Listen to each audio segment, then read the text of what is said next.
What's up, guys? In today's tech tip, I'll be showing you how to install OBS Studio on your Windows computer. OBS Studio is mainly used for screen recording and live streaming. Now, to get it on your Windows computer, simply open your favorite web browser and then do a quick Google search of OBS Studio.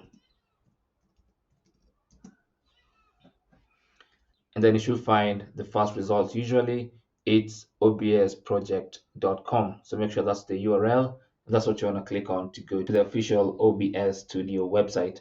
Now this is what the website looks like. And as you can see, it's obsproject.com. I'll also leave that link in the description below.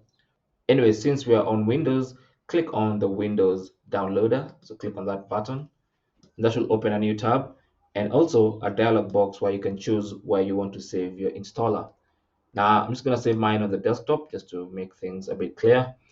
And then click on Save and allow the website to download the installer onto your computer.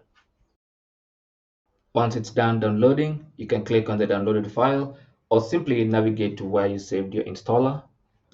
And this is what it should look like. Now, go ahead and double click on the OBS Studio installer. Click on Yes, and then you'll be welcomed to the OBS Studio setup wizard. Go ahead and click on Next, Next. If you have to change the destination folder, then you can do it from here. Just click on Browse and choose a different location. But usually the location OBS Studio picks is the best.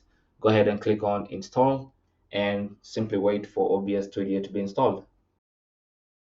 When it's done, it will let you know. So click on Finish. And that's it. OBS Studio is now installed on your Windows computer.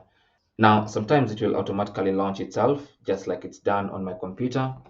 And that's it. There you go. That's OBS Studio on your Windows computer.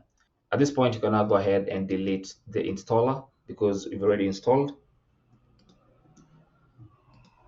and simply remain with the OBS Studio desktop shortcut. That's where you're going to be launching OBS Studio from. Thanks for watching. Leave your comments and questions down below and good luck.